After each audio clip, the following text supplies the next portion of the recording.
the very subtle bottle top pop from the beer. No can today. No can, unfortunately. It's all right. Sometimes you just gotta deviate from the path. But improvise, survive. Yeah.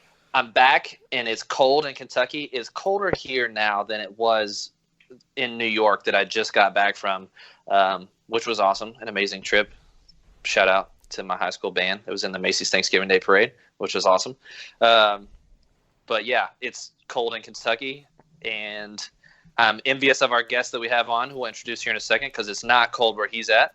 But I think before we started recording, he said it's like 72 degrees where he's at, which is just painful to hear as somebody that left the movie theater earlier and was shivering in my hoodie all the way to my car. Yeah.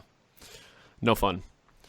So yeah, you were in New York for the Macy's parade. How was that whole experience? I haven't really talked to you a whole lot about that yet. We can take a second here and kind of... Yeah, honestly, man, it was quite an amazing experience. It was super wild. I'm sure I experienced New York in a fashion that few people get the opportunity to. For sure. Just because of some of the rehearsals that we had to do, like our 3:40 a.m. rehearsal with NBC Productions the morning before. So that means we had a 12:30 a.m. wake-up call, drove into the city. The Lincoln Tunnel was empty, which is rare, I'm sure, for New York. Had that rehearsal at 3 a.m, where it was pretty quiet in the city, not dead, but fairly quiet. But all you could really hear was like the reverb coming off the buildings of all these marching bands rehearsing for this production that they're getting ready to do for their performances later on the live broadcast. But it was an awesome trip. Cool. So good. All right. Well, welcome everyone to the Aged Out Podcast. I'm one of your hosts, Mike Fantini, and with me as always is Evan Worrell. And be sure to hit that subscribe button on YouTube, like the video, subscribe on Spotify, Apple Podcasts, follow us on Instagram, like the Facebook page. Got that whole spiel out of the way. Today's guest is someone that I had the pleasure of learning from for an entire summer, and Evan's just kind of gotten to know through the grapevine of just being aged out and around finals. And, the band world is super small, and they say there's like 6 degrees of separation between every human on the planet. Well, the band world, it's like 1 or 2, maybe. So today's guest is Eric Shriver from sunny California.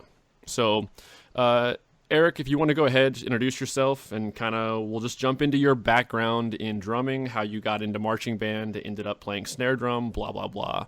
So just thanks for being here. Awesome. What's up, guys? I really appreciate this. This is really cool. I was telling you guys earlier, I really am a fan of this podcast, and it's cool what you guys are doing. I guess a little bit about me. I got started relatively early. I got started in percussion, just 7th grade, 8th grade. Got enrolled just in the local music program. My parents wanted me to probably just get something out of the house, get some activities going. So I had to pick an instrument. Fun fact is I learned clarinet beforehand. I played clarinet in 5th and 6th grade. Realized it was awful. I hated it. It was not the experience that I wanted. Don't let Audrey hear that. Oh, man. My wife plays clarinet, but It's all right. To each their own, bro. I don't play clarinet. I'm right there with you. Absolutely. I think I had to pick an instrument. I remember as a kid, my mom was like, I played clarinet. My sister played clarinet. I was like, yeah, that sounds great. I'll do that. And then 2 years later, I'm like, I can't do that. There's no way. This is awful. So I had to pick something. I ended up picking percussion, got enrolled in the program, got private lessons. I was fortunate. I had a private lesson teacher who was great with fundamentals. He was great with sight reading. So I got a pretty decent training from the start as far as reading music and basic like concert snare drum abilities and basic drum set stuff. So I think that was like the only advantage I had, because the music program at the junior high was okay, just standard, play some drum set, play some concert snare, nothing fancy. My sister was 3 years older than myself, so I kind of watched her in the marching band in the high school. And then when it was my time to go into high school, I was like, yeah, I'll do that. So I joined the local program, Rancho Cucamonga High School, joined the music program there, and just kind of got started in the marching percussion, and never really looked back. So I did a little bit drum set throughout high school and a little bit in college, but it kind of gravitated more towards just doing the marching thing. And it's kind of just turned in my career accidentally. I wasn't intentionally trying to do this, but somehow I just ended up doing percussion full time. Cool. Awesome. So you're living now where you went to high school, right? You're in Rancho Cucamonga? Yeah. It was not planning on living back in my hometown, but I moved out, lived in a couple other places in SoCal, just kind of moved around.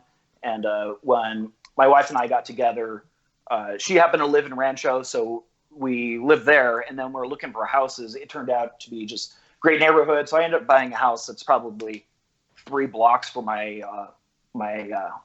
home house, my original house, so where I grew up in. So it's kind of cool. It's kind of come full circle. So I'm back home, and I love the place. It's a really nice neighborhood. Cool. That's awesome. I love that stuff. I mean, a lot of people are like, oh, I gotta get up and move away from the house and like get away. And I think I had intended that at one point, but now I'm living like 20 miles away from where I grew up, and I'm just like, you know what? This isn't that bad. No, absolutely. Yeah. It's cool to come back, and definitely wasn't the plan to live in the same place that I grew up in. But I think I just got fortunate. It was a good place to like start a family too. Absolutely. Which, congrats, by the way, on the newborn. Oh, thank you. Eric is now a new father. Yeah. So congratulations, man. That's awesome. Thank you. Yeah. Little Charlotte, she is 3 months old. We're just working things out right now, but she's great. Awesome. Yep. First kid, you're pretty much just diving in the pool. Oh man, yeah. So you mentioned. Go ahead, Mike. Okay, so did you play snare drum? Because you were a snare drummer for your drum corps and indoor career, and you said you did a little bit of drum set throughout the years. But did you ever play other instruments throughout high school before you got into drum corps, like bass or quads or in the front ensemble even? I played. Let's see, my freshman year, I started on bass drum. Played bass too. I was awful. Had no idea what I was doing. But I had decent hands, so my instructor's like, "Dude, we gotta get you off the splits. Let's put you on quads." So I played quads the rest of my freshman year for winter, and then my sophomore year. And then it just happened that we had a lot of graduates after that, and we needed to kind of replace almost the entire new snare line. So it was like, well, you got to play snare. We have no good snare drummers. And funny enough, I didn't want to. I kind of saw myself as doing drum corps, like playing quads and being a quad player. I kind of got forced into the snare thing, and then after doing it for a while, I was like, man, this is actually pretty chill. It's a little bit easier in some ways, so I kind of enjoyed it. And the rest your is back's history. Probably thankful. Oh yeah, and your knees.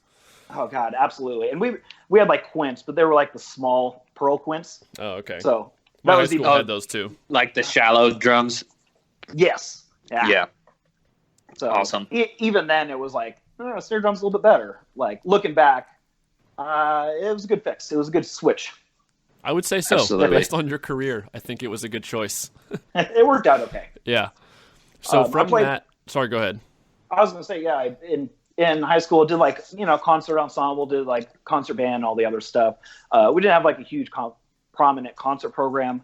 I learned just basic mallet stuff. In hindsight, I wish I learned a lot more in high school. It would have made college a little bit easier. But I played a lot of timpani. So I kind of like, when I wasn't doing the marching stuff, when I was doing all the concert band, I was kind of like doing timpani, and that was just the instrument I gravitated towards. I loved playing timpani, man. That was fun. It was just like the deep, warm, resonant sound you can produce. It's like, yeah, this is fun.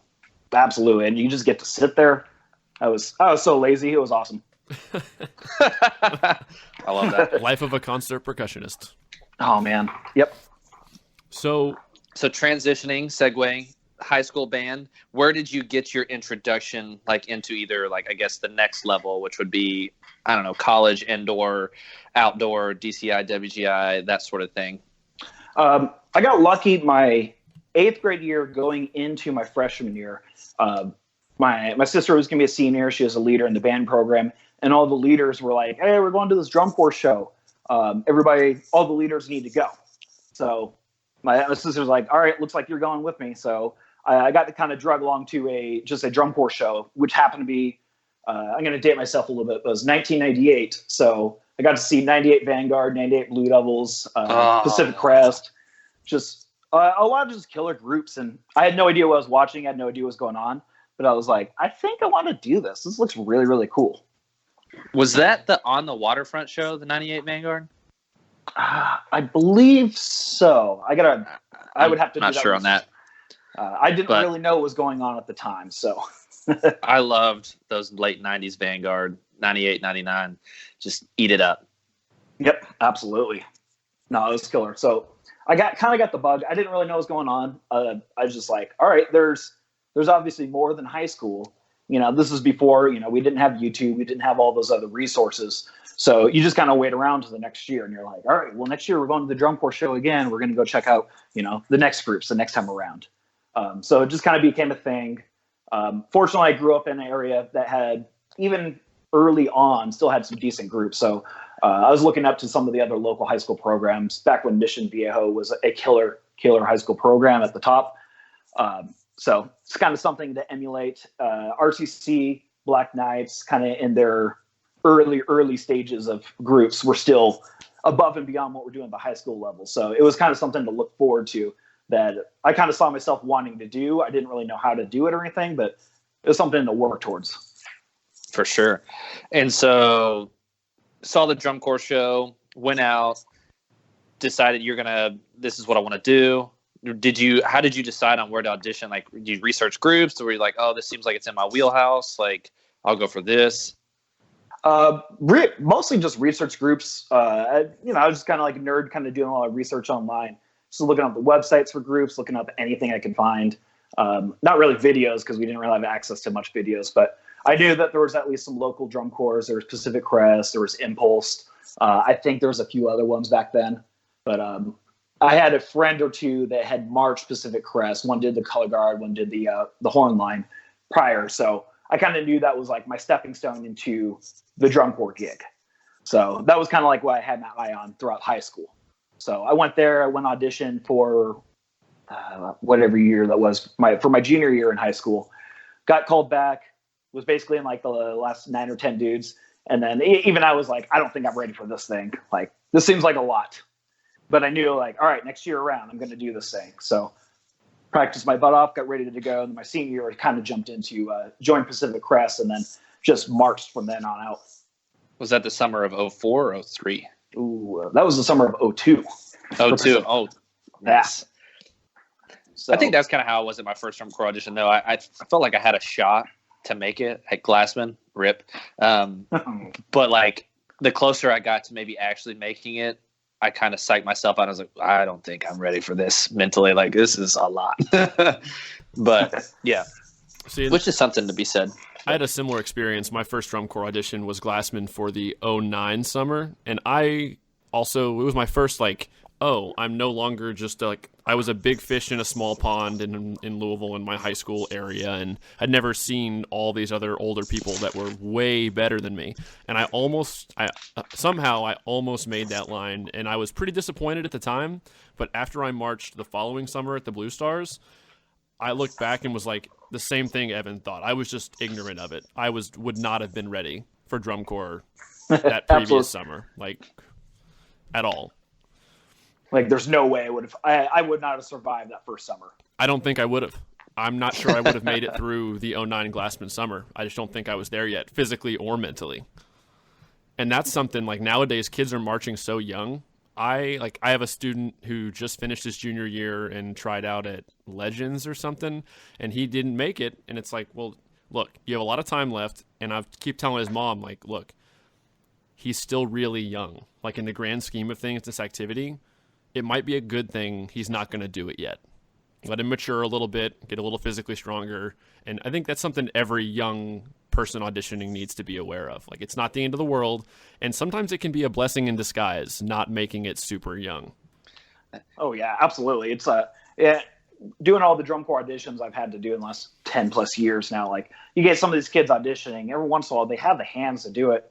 And even I'm like, I don't know if you really want to do it. Like, if you have the hands and you can hang, but you're a sophomore in high school, it's like, hey, man, just keep working, keep doing the thing you're doing, but enjoy high school a little bit. Don't get too in-depth too early, or you're going to burn yourself out. Exactly. Yeah, just get burnt out. Plus, like, nowadays, too, like, I guess if, like, Eric, you started in 02, ended up marching, I guess, 5 summers? 5 summers.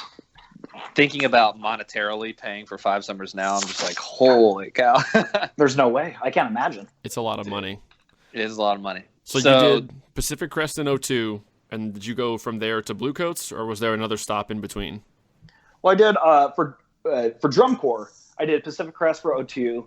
I wasn't sure going to 03 if I was going to come back, if I was going to go elsewhere. I went up to Blue Devils auditions in 03, but if anybody who knows that kind of era, that was the season that it was basically cool. Oh man, it was the entire RCC snare line was in Blue Devils. It was all 7 dudes made Blue Devils, and you're like, all right, well, I'm for sure not going to make it. These guys are all going to be solid.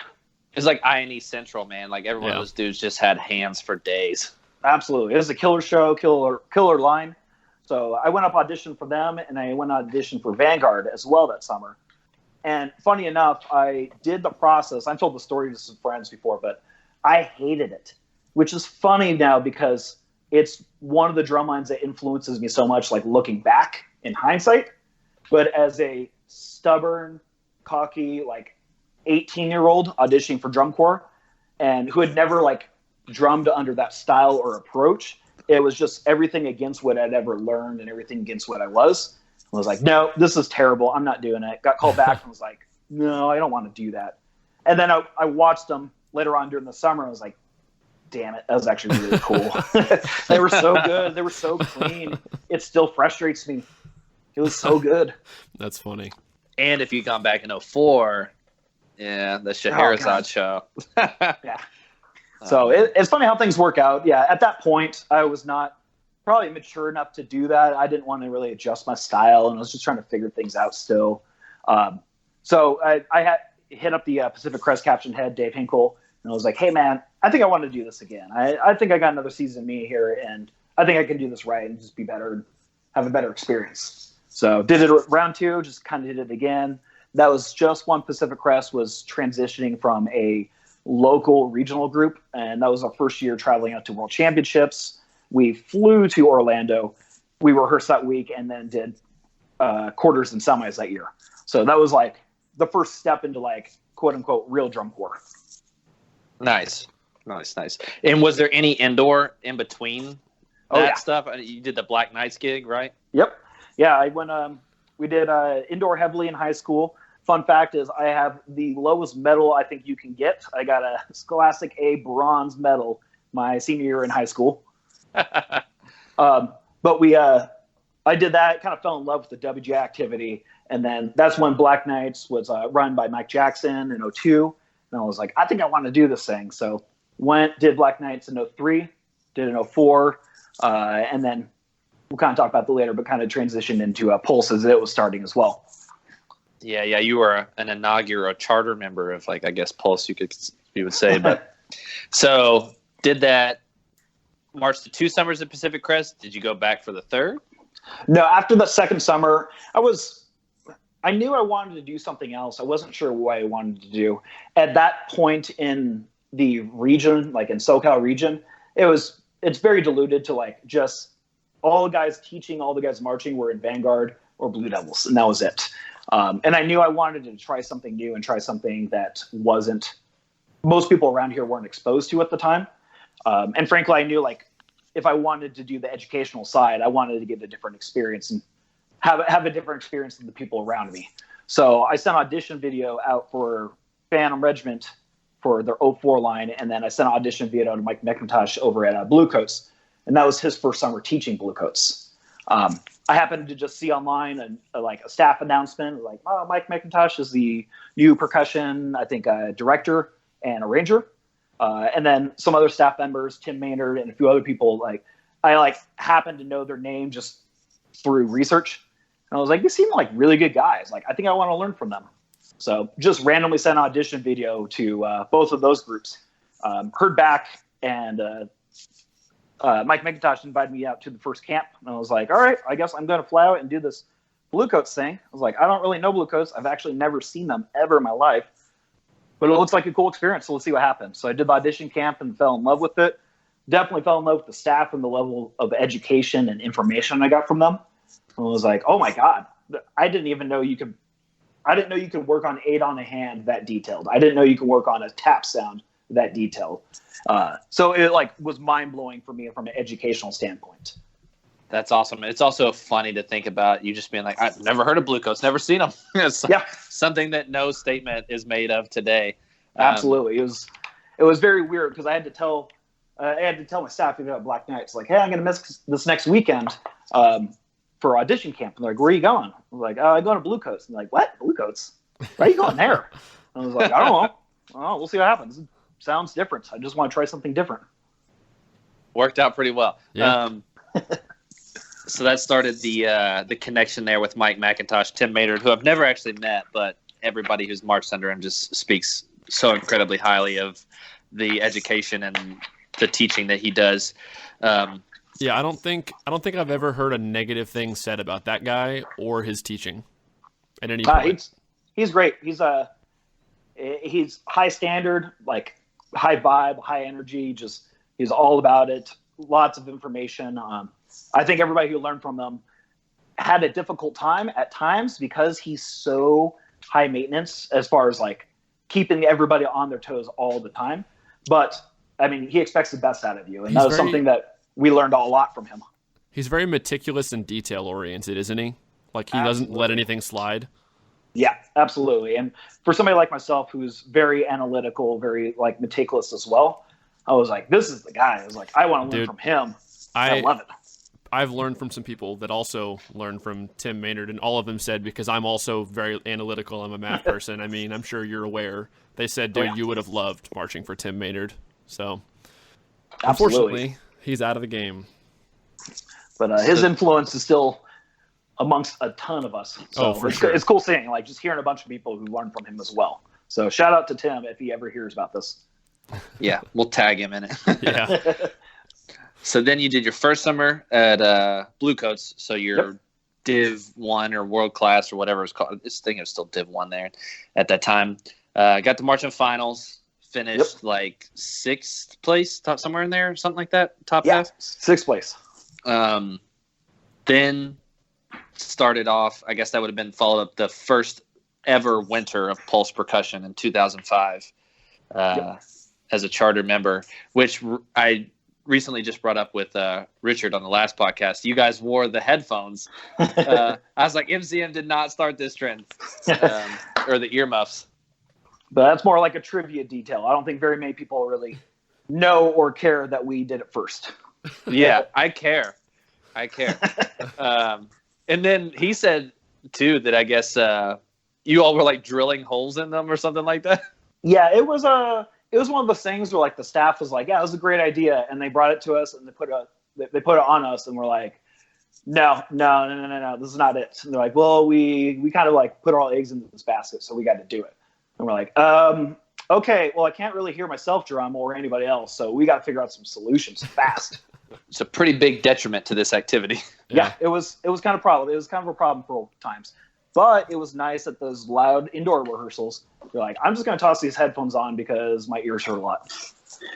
What was the show title, and what was the purpose of the headphones, the earmuffs, or whatever you want to call them? That was, I think the show title was actually Fahrenheit 451.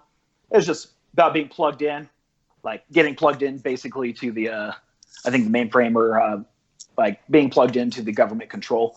So that was like the signal, like plugging those back in. Gotcha. Yeah, bringing it back. That makes, yeah, man. Did they come out in World Class? Was that? Yeah. Okay. That was cool. World Class, 8th place, 9th place in World Class first year round, which, I mean, is huge. At the time, it wasn't as difficult, but it was still pretty good, like, first year round for organization. It was difficult, but it was a cool experience. It's cool to look back and to see where it's come from. Yeah, for sure. I mean, yeah, thinking about 8th place now, like the 8th place groups, I'm like, well, that's pretty good. Yeah. Times have changed a lot. We've had that discussion on here a bunch about how just like the middle of the pack in World Class has risen in like quality so much in the past 5 years alone. So like 8th place in 05, where I bet they were still good groups, probably aren't anywhere close to 8th place nowadays. God, it's not even comparable. It'd be like what we were then probably wouldn't make open class finals now. Well, like, not to get on a indoor soapbox, but like Atlanta Quest last year finished 15th, but they beat RCC in prelims and the performance capture or something. It's like, all right, come on. It's crazy. It's just, yeah, the depth of the activity, the depth of every division is crazy. It's like you go all the way down there and everybody's good. It's like some groups are great, some groups are a little bit better, but like everybody's really good. Yeah, for sure. Yep. Busted out the polls. Now get into marching with some of our also favorite people. Oh, yeah. 05, 06 Blue Coats, which have some of the greatest backbeats in drum corps history, if you never watched that. The Connexus and Caravan show. I don't remember which one was which, 05, 06, to be honest with you. But marched with Jared Hampton Thomas and Josh Bricky over there. Absolutely. That whole crew of people, there's a lot of people who aren't involved in the activity anymore, but a lot of them like kind of taught in the activity for a while. A lot of people that involved. It was a great group of people, and Jared and Josh they were awesome. Those guys were so much fun to hang around with. It was a cool experience with them. I just can't imagine like being in a snare line, because obviously maybe you weren't now what you were then, but like you have such like a chill vibe, and then like Josh and like the jokester that he is, and then like Jared now, where he's just like, yeah, whatever, man. Like, yeah, we're just like, we're drumming. Yeah. Like it just seems like it'd be like such a fun summer with all those dudes. It was a lot of fun. 05 especially was a blast. And it was a bunch of like, it was cool because at that time in the game, like for Blue Coats, it was like the first time Blue Coats had like kind of got up into the top. Like we beat most of the other drum lines at some point during the summer that year. So like it was the first time we were ever up in the range. We were like hanging with all the big boys. Most of the guys in that drum line were marching Poles, RCC, Rhythm X, Mystique. It was like a crazy amount of talent. So it was pretty easy vibe. And everybody was just having so much fun back then. Yeah, was it like 05 or 06 you guys got like second on finals night or semis night or something?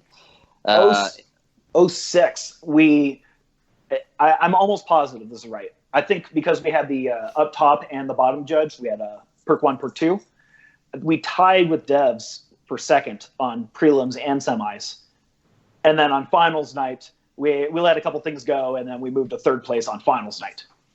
Okay, yeah, I was actually trying to look it up earlier from this website that keeps every recap from 1974, but it doesn't want to load up. It doesn't want to load on my phone. So yeah, it was the battle for second place at that point, because I think we got to that point in summer like, all right, well, Phantoms for sure got it, because they're just really, really good every single time we've seen them. Oh yeah, 06 Phantom was pretty consistent. I feel like every time the Blue Coats have been close like that, there's always some standout group. Or like a debatable finish. Oh, you say, the Blue Devils, Evan? Yeah. Yeah, I mean, they've been so close like 5 times, and for some reason cannot seal the deal. They've got to be right up there to win one soon. Yeah, I mean, absolutely. They've got to win one soon or eventually. I mean, those years were some of the first licks though that I ever learned. Like transcribing those old innovative licks with like the really funky like guitar intros or something like that. Yeah. And there's that video of you guys doing that like cha cha cha and all that licks and stuff. 05 drum solo. Yeah, that was actually the 05 drum solo was in the audition packet for the 07 summer. And I like bought that packet and went audition there, which I got cut for sure. But I was like, I bought the packet. I was like, I'm gonna learn this. But that's funny. And those years too, for me, were just, even though that was like the second year, and like in 04 they finished 6th, but the 05 and 06 summers for me as a Blue Coats percussion ensemble and as a core just started to catapult them to like what it is today, like the consistency of finishing in the top.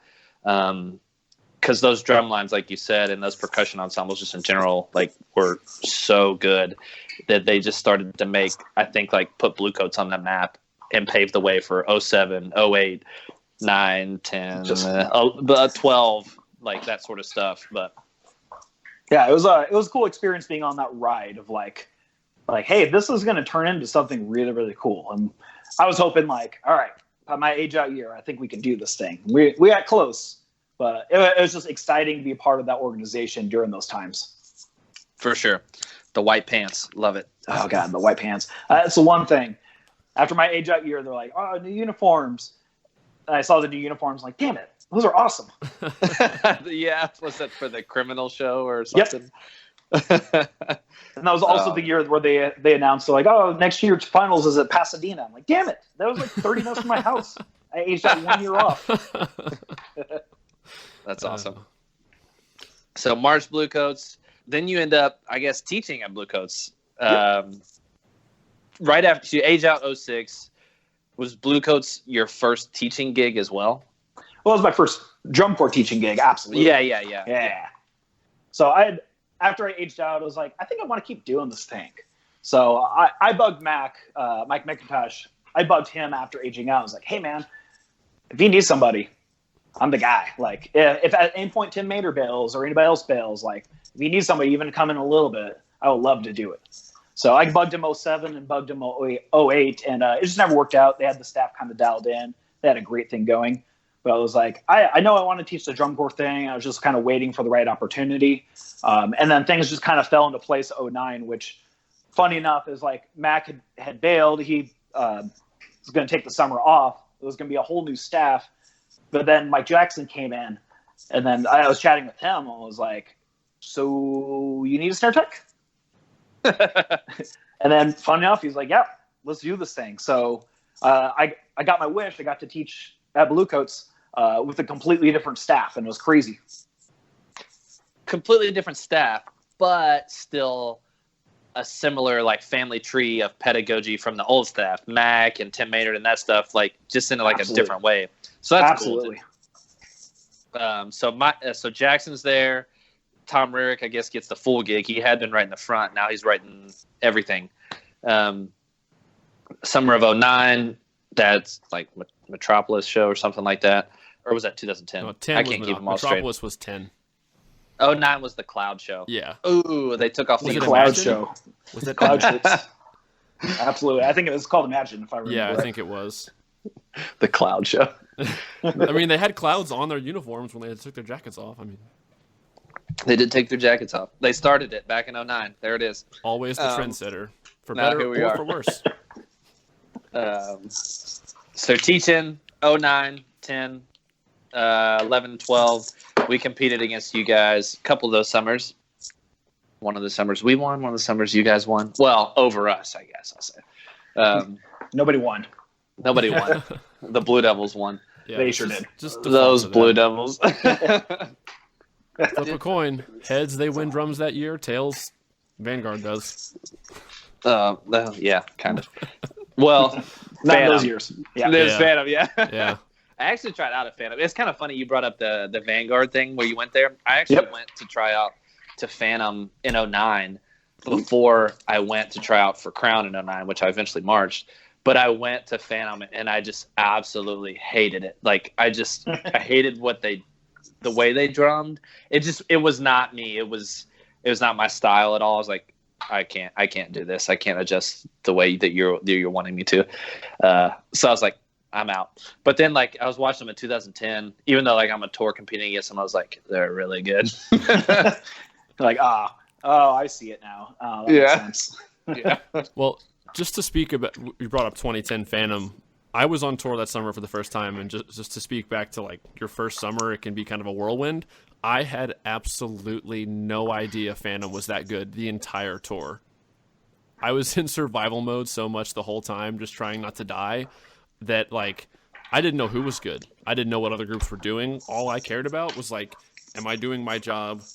All right, where do I need to be at what time? Okay, how's this work? It was funny because like Evan back at college, we both were at Moorhead at the same time after the summer. We both came off tour, and he's like pulling up these videos, and I was like, how did I not know this was a thing? I probably would have had opportunities to go watch them. I just never was completely oblivious. Just pure survival mode. Oh, yeah. Yeah, you're just hanging out for dear life your first summer. But so Eric's teaching. You taught there from 09 to 13 or 12? I think 12. 12. Right? 12 was my last summer there.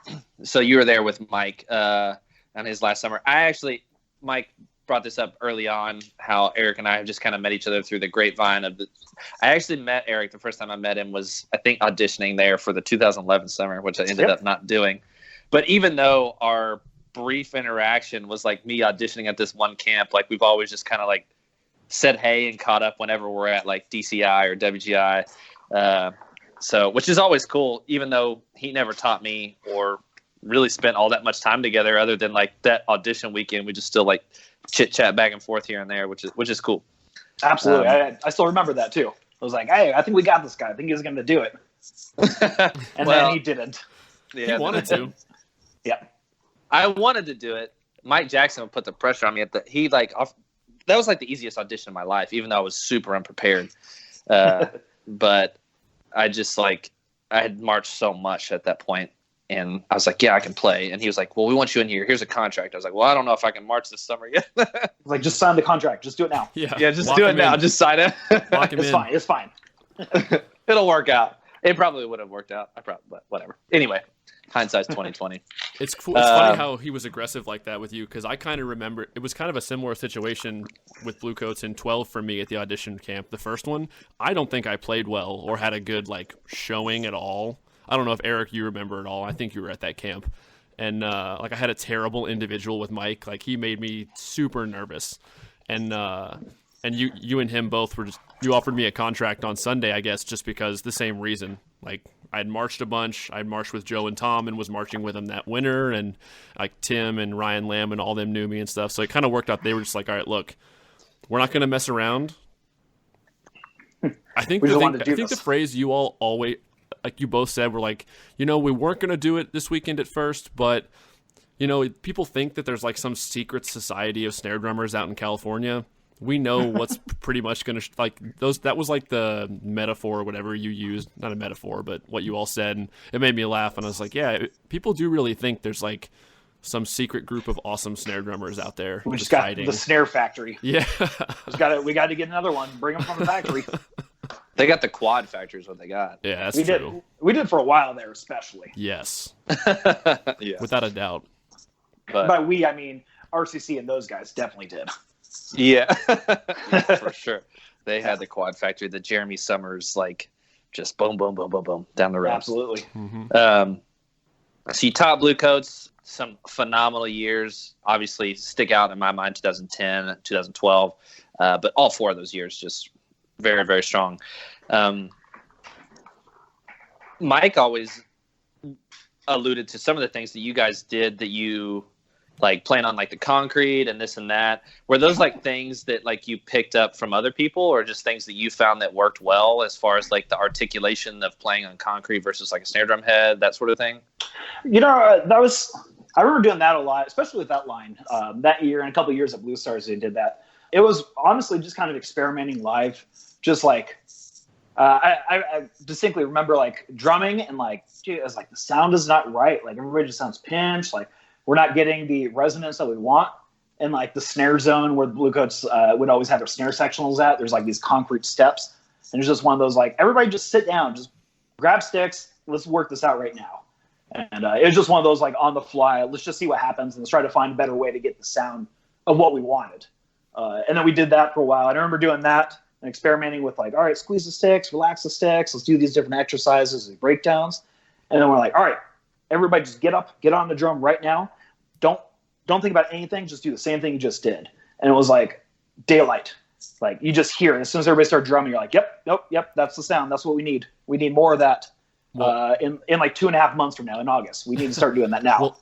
Well, honestly, that concrete drumming was probably the most beneficial thing that I did that entire summer in terms of sound quality, because my whole drumming career, I learned from an old school cadet in high school. So a lot of pinching, a lot of not neutral hand, not a lot of vibration going on.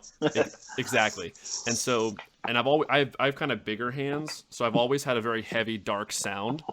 So you combine those. So I know I had overbalancing issues on and off throughout that tour, but honestly, the concrete drumming was what was the difference maker for me. I if I'm being honest, I don't know if I would have ever figured out how to drum like that, like we did, without that concrete drumming. Because then you go back to the drum and you feel the stick vibrate so much, and your hands are so open. And it was like light bulbs going off. And even when we didn't do it in rehearsal, I did that on my own, between blocks when I knew my hands were tight or heavy, and it just worked wonders. It's incredible. Yeah. It's you see a lot of people now doing different things. You see a lot of the Paul Rennick crews, those guys are drumming on anything they can possible. see a lot of groups just drumming on different things. We've experimented with using like drum set sticks. Like, all right, let's play some drum set sticks and let's do some stick control exercises with this. And like, you just learn more about getting the stick to do the things it needs to do without you getting in the way, and like learning how to get the resonance to happen, and then transitioning that onto the drum. And like, there's different ways to do it, but it is very cool. And like I said, it's very enlightening. It's like you get back on the drum and you're like, oh my God, this feels different. Mm-hmm. Probably feels like you're drumming on butter after playing on concrete. Dude, it's like, it was like when you can learn how to open up your hands and not pinch on concrete, which you probably have to do in order to get it to produce. Oh, yeah. And then you get on like Kevlar that's not overtuned or not cranked, which we'll get into later. But it just probably feels like so good. So, yeah. I love it. That was fun. And that was a fun summer. That was the 12 crew was a good group of guys. Like, I got very fortunate, and we had easy guys that worked with the start, and then we just kept running from there on out. Yeah, I'm very fortunate that was actually the last drum line I was ever in. I didn't do my college band after that. I had 2 seasons of Rhythm X left. Like, I kind of just hung it up after that summer.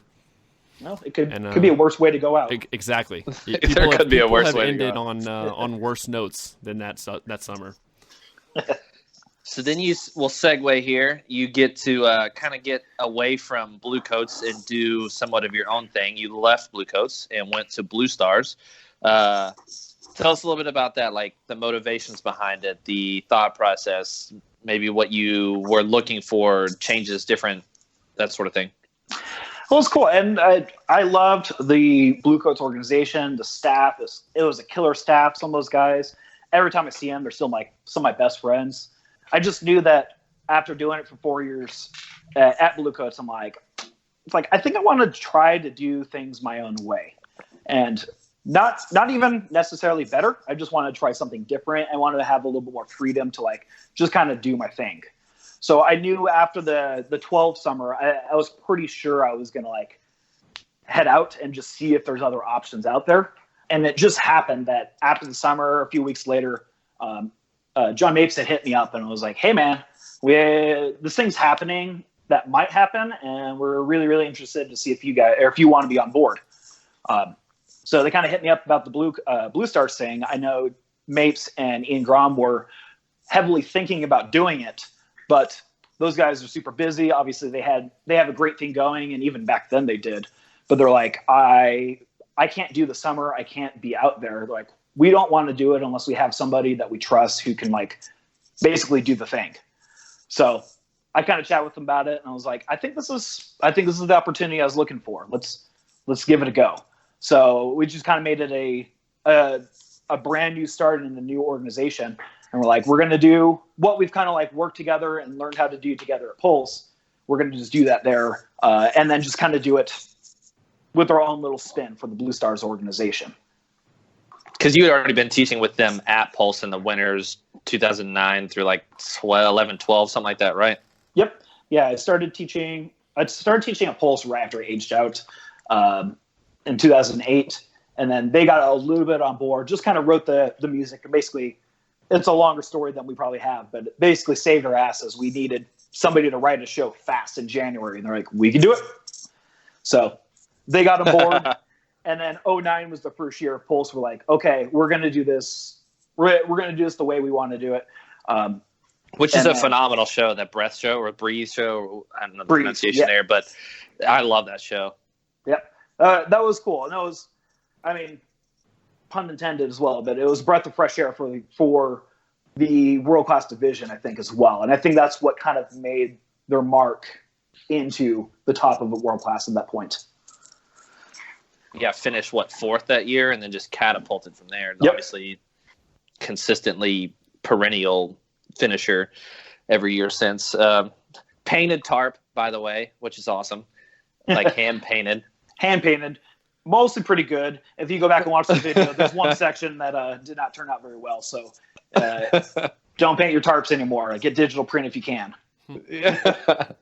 There it is. Words of wisdom.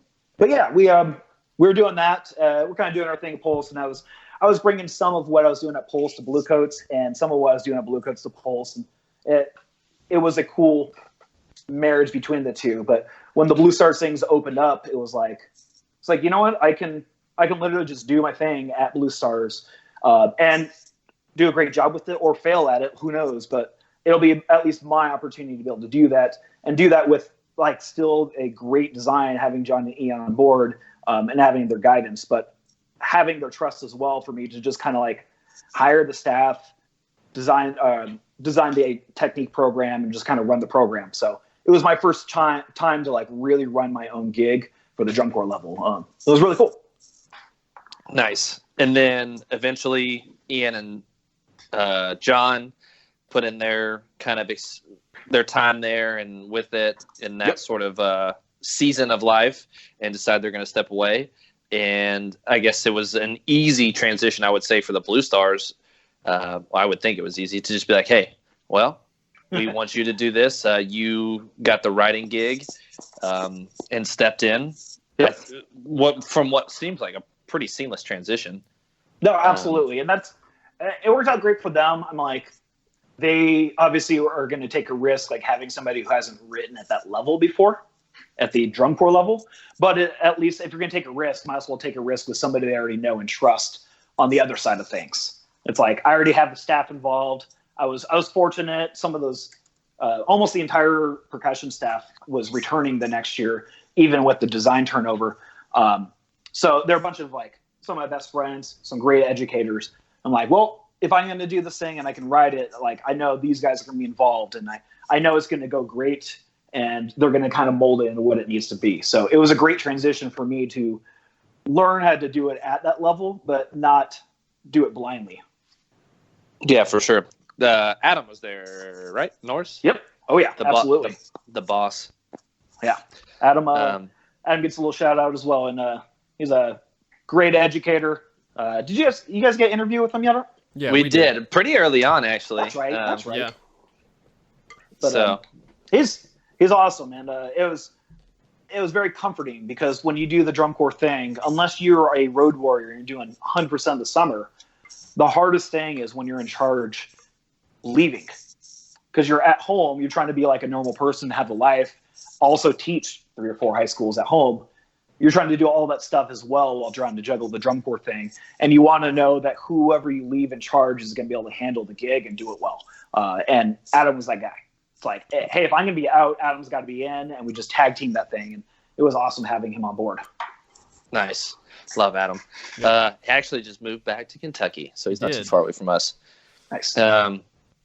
So then, I guess, did the Blue Stars writing gig for 2 summers, right? Yep, 2 summers. Then decided just to take a step back. Was there a summer off, or did you jump right into like just kind of doing some time here and there with the Cavaliers? No summer off. The intention was to have summer off. Always is. Okay. Yeah, it's hard. It's hard to say no, man. Especially when like Max coming at you, something like, "Hey, man, so you're taking the summer off, which means probably gonna come teach with us, right?" Absolutely. And once you it's got just the funny. bug in you, once you got that bug in you, it's real hard to walk away. I don't think you ever lose it. And I'm young still, relatively speaking, but I don't think that competitive drum corps bug probably ever leaves. It doesn't, and it's hard. It's like I had done 10 summers straight. I knew after 18, I was like, I can't do this for another summer the same way. It's like I got to take a break. I got to sit out. I got to do something just for personal sanity and just kind of recharge and like get a chance to reflect and find a way to like do things my way differently. Just try something new. So after that summer, I was planning on sitting out. After a few weeks or so, Mac had hit me up and was like, "Hey man, like we need somebody on board." He's like, "I think you're planning on sitting out," but he's like, even if you're available for like a week or two, like we'd love to have you on. I was like, a week or two of teaching drum corps is like a vacation compared to what I've been used to. I've been used to 6, 8, 9 weeks of summer. Yeah. So, and they did the California tour. Absolutely. And selfishly, it was like, well, I did see you guys announce the California tour as well. So let's make one of those weeks the California week, because that would be great. I could drive to rehearsal and then drive back home and sleep in my bed for a little while. And I'm sure your wife loved that. Absolutely. And we kind of knew, like, I think we're going to have a kid, and I think that was the plan. So it was like, we need to kind of make the summer a little bit more available. And it worked out perfectly. It's like, she was pregnant from basically January all the way till when we had the baby in August. So it was good timing. I was able to like work with the group at a high level. It was a good recharge for me because I got to work with an organization I'd never worked with before. And frankly, 90% of the staff I had never met before. So I was kind of like the odd man out. And it was a really cool experience. It's great staff members, great educators, and just great people. So I had a blast working with them. Nice. I think the last thing before we get into maybe like some more philosophical type things for me would be, I guess, your most recent announcement, which isn't super recent, but it is the most recent for the Gold Drum and Bugle Corps. You guys made that announcement, dropped kind of a bomb, I think, on the activity. Because everybody's like, whoa, just like looking down the staff list, like a lot of the names, not always people I know, but names I've heard of. And I'm just like, dang, they brought some guns out. Absolutely. How did all that unfold, or how did you get approached to like do this, I guess, the writing gig or whatever the setup is there? Well, I'd say in the last few years, the organization has done some great things over there. For anybody who is a little bit aware of the open class division, you just kind of see like a couple groups kind of bubbling to the top, and that organization has been doing some great things across the board in design and education. So it was really cool to see that. I know everybody kind of jokes like SoCal needs another good drum line, but it was really cool seeing another drum line like SoCal Drum Corps like really work things out in the last couple of years. So it was really exciting to see them, and I was really happy with some of my friends who were actually working on the staff in the last couple of years. David Miranda was working there and a few other guys. And they were going to have a staff turnover and they were looking for somebody. They had hit me up. And I was like, well, I'm not really working with anybody. I'm doing Cavaliers again, but it's very minimal. I'm the low guy on the totem pole. I'm coming out there to help out and like dig in when I can. But I was like, I've never actually worked with an open class drum corps. I've never marched an open class drum corps. And I don't really, frankly, I didn't know a lot about open class activity. I was like, this is something I don't know enough about and haven't had enough experience with. And I would love to be able to have that experience and be able to work with a group. And then selfishly, it's a SoCal group, and I've never taught a drum corps from California. Nice. But then, like, I'm looking at the staff list, and there's Adam and Paul Kersey guy, who we talked with Richard about last week, and like all these people. I'm just like, all right, dude, they're gonna track some kids, which is cool. Get all those high school kids from all those high schools in SoCal that aren't going to watch drum corps. Absolutely, and hopefully from other areas of the country as well. I mean, the biggest thing I was like, I told those guys when they asked me to do it, like, hey, you want to do this thing? Do you want to kind of run the organization and write for the battery? I'm like, yeah, but I got to make sure I have people saying that I can trust and who are down to do it. And a lot of those guys who are on the staff, I think we're in a similar position where they weren't planning on doing a drum corps, but if it's the right people and the right group, they're down to do it. So it was one of those like, hey, we're getting the gang back together. We're piecing together the staff. And it was a lot of guys who were like, you know what? I didn't really want to do it, but I see the other people who are kind of involved or might be involved, and like, this sounds just fun. This sounds like an awesome experience. It's like that. To the news van. Yeah. Anchorman style. Oh man, we're just piecing together the staff, and I started laughing as we're doing it. I'm like, this is ridiculous. Like, this is a killer group of people, and like, if I was managing a top 12 drum corps, a lot of these guys, like, this would be the same people I would have contacted first right away. So we'll see awesome. Gold making the jump to world class within 2 seasons. We're just going to work on what we're doing right now and just try to bring a higher level to what they're doing. So we'll see. Have you guys already had auditions yet? We're actually our first round of auditions is this coming weekend. Uh-oh, there it is. Do you guys do a full tour, or is it a shorter tour? It's a shorter tour, which was very exciting to look at for me. Attractive. Yeah. It's like a majority of their rehearsals and everything is SoCal based. Like, anything I would be involved with, I can drive to, along with 2/3 of the staff. So all of us are like gigging teachers. We all teach at multiple high schools. It's like, I can't afford to be gone all summer, but I can teach my high schools, teach them at a high level, and still be at the drum corps and still be involved with the drum corps. And same with a lot of the other staff members. So the SoCal tour, the SoCal regional thing for most of the summer works out really, really well for us. And hopefully for the members too. Wasn't Ted on that staff list? Did I see that? Yep, Ted Leith's on there as well. Ted Leith, my dude. Ted Leith is still in my phone book as Ted Leith SeaWorld because he used to drum at SeaWorld. That's right. So there's that. But cool. So we got into that. The next thing I kind of like to get into, if Mike's cool with it and you're cool with it, is just kind of touching, I guess, a little bit on some of that SoCal culture. I mean, we all see from this side of the country the juggernauts that come out of this area. And I think a lot of it seems like for us, like, how does this possibly happen? Like, how do these groups come about? Like, how do these kids learn to drum this way? But then I start talking to people not on this podcast about like, oh, here's the setup in middle school. Here's the setup with this. Here's the setup for this group, this group, this group. And you teach at a really good school too, Sunny Hills, which I don't know if it's been always good or you're just finally like been there for a few years and putting your mark on it.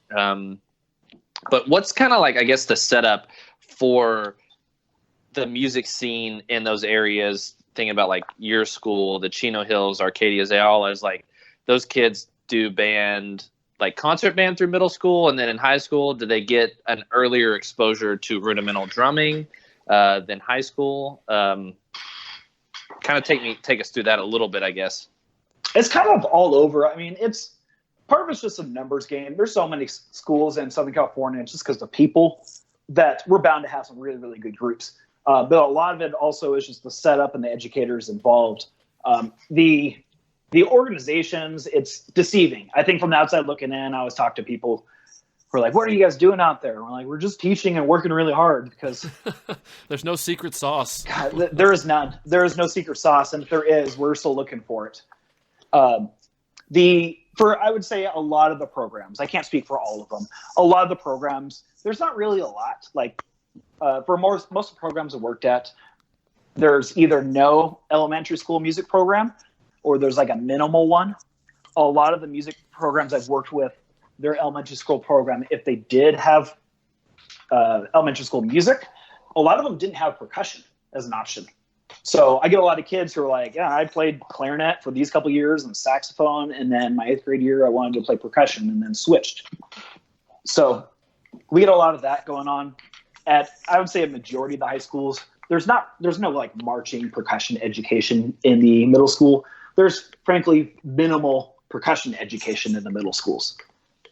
So okay, yeah, a majority of them, I would say, you basically get the standard like, here's some sticks, go in the back, try not to make too much noise, try not to put crap inside the concert bass drum when you're bored. typical stuff. What do you expect? And I think maybe too, it's a little deceiving because like you see groups like Chino Hills, Ayala, Arcadia, and stuff like that. But then like I've seen like, I guess, what is it, like Townsend Junior High School or Junior Middle School or something that like feeds to them. They have like indoor marching middle school percussion, yes, or something like that. Those are definitely the exceptions to the rule. Yeah. And so like you see that and you're like, all right, that makes sense. Like when you're getting kids who are freshmen who can move their feet in time and play triplet rolls, like by the time they're seniors, you would expect that they can probably throw down some notes. Yeah, we definitely only get exposed to the cream of the crop. Almost how Taha was talking about Texas. Like, yes, the top is extremely good, but there's also tens and hundreds of other high schools throughout the state, which are probably just on the same level as most other high schools across the country. And if you think about it, like most areas, if you go to Florida, the Northeast, there's probably a few standout groups in every state, but we just get exposed to just the cream of the crop of those. And maybe there's a few more in certain areas versus others, but it's deceiving, basically. Absolutely. And the junior high thing is really cool, and it's a little bit more unique to SoCal. I know a lot of other areas are starting to experiment with it more, which is cool. For us, it's another option for junior high kids who maybe don't have very many options in junior high. For most of the junior high drum lines, maybe there's not as many like opportunities, especially if you have like 30 percussion kids. Maybe there's opportunities for 4 or 5 of those kids to do something interesting, but to have 30 kids involved with the percussion program, like this is an opportunity for them to do something else and be able to be excited about something, be excited about music, be excited about performance and stuff. So it's cool. It's just another avenue for them. And yeah, you start to see a little bit more of the junior high division. One of my favorite things to do every single year is go to like SCPA championships, our local circuit. I'm sure almost everybody's heard of it. If you go on the night of SCPA like Scholastic A prelims, you can watch the junior high finals, and they'll have like the finals divisions like 9, 10, 11 junior highs back to back with like full crowd in the arena. It's like all the kids who've been there all day for A class, all the parents. And then the junior high division goes on in the end.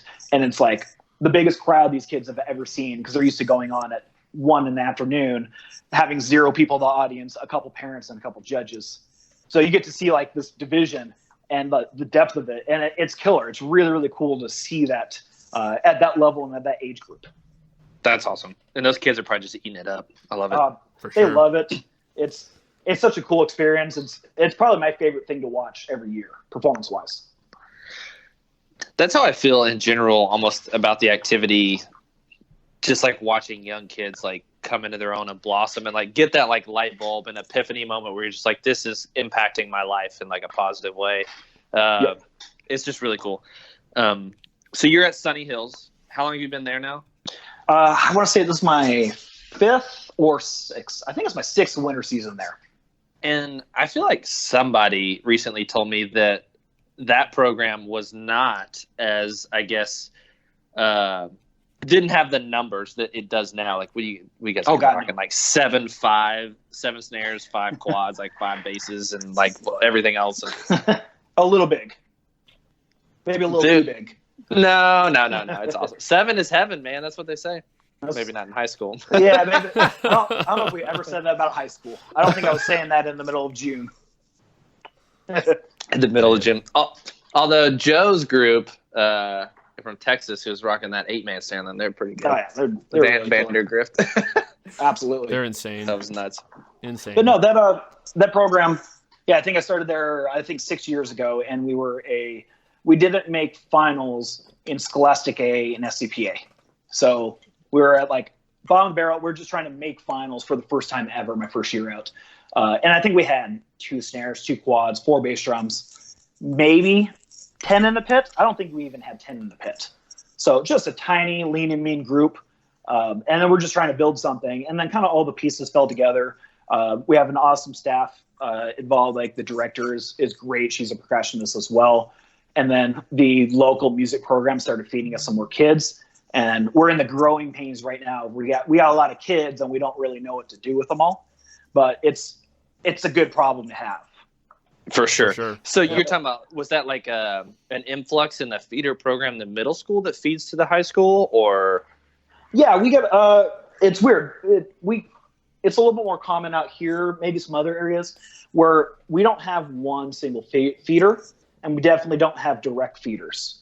Where the district, in a lot of areas, it's like a Venn diagram. Everybody overlaps.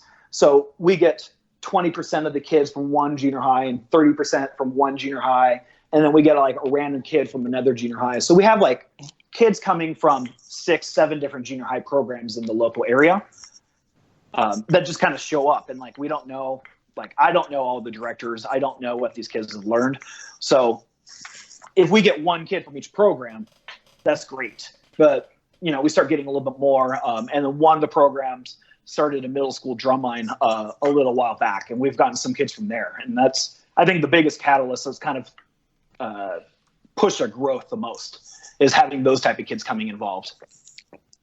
Yeah, I mean, you're just already developing a culture, and like the standard just raises the bar, which makes sense. So do you get the opportunity to work with those kids during the school day as well, or is it all after school? I do during the school. Our last class of the day, the last period, is a 6 period and 6 period percussion. And we do, a lot of times we'll do like marching stuff. They have some other projects they need to work on as well. When we get to winter season, they do work on some other concert stuff. When I'm there, I'm fortunate I'm able to take them and just kind of work on whatever I need to do. So a lot of times I'll just take the battery, and we can't always play on drums because of the situation with the where they're at with their band room and everything. So I get 20, 25 battery kids, and I just they all grab practice pads, and we do like practice pad lessons, and we do like grids. We'll start learning timing exercises. I start teaching them different stick control exercises.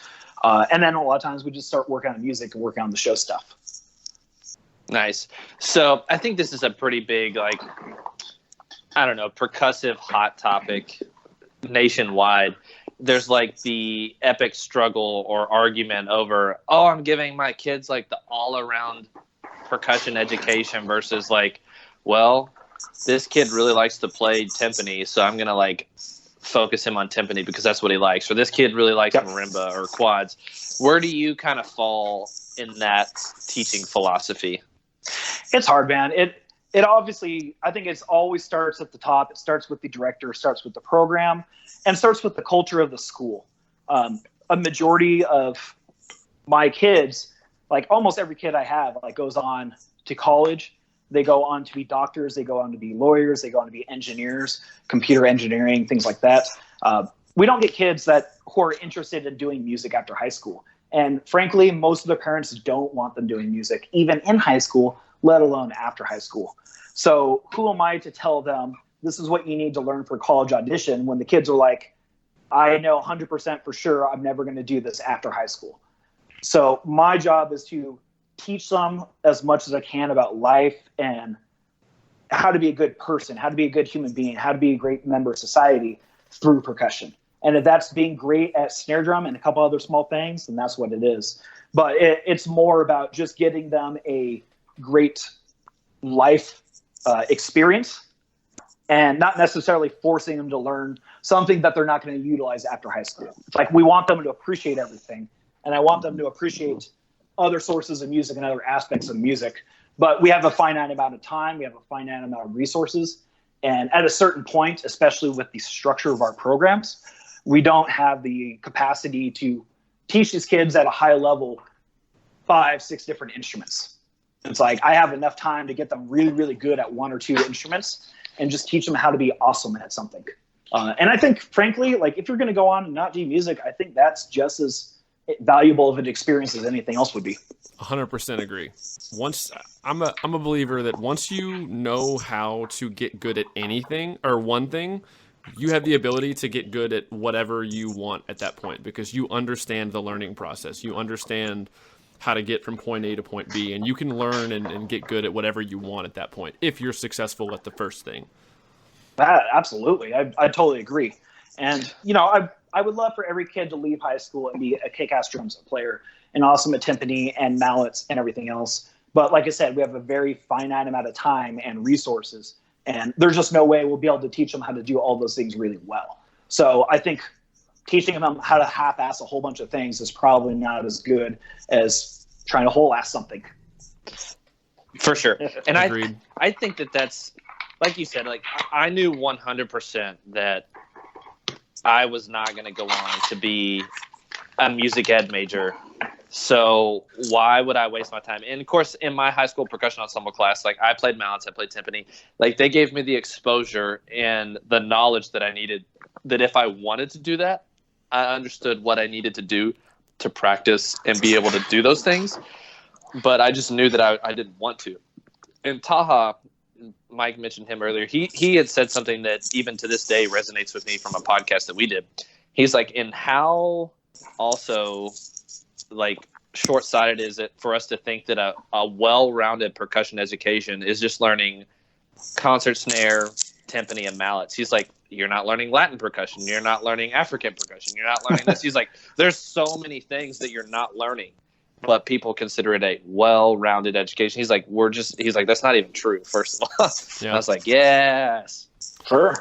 Well, and it's tricky. Like you want to give them the best possible experience. And, you know, some programs have the ability to do that. Some programs don't. And no matter what, teach them how to do it really, really well. That's the most important thing. Yep. Well, we've been going for about an hour and 10 minutes now, and I think that's a really good note to end on. But before we do that, I have to ask you about your snare drum tuning. I don't think this will be like a super long answer, but if it is, oh well.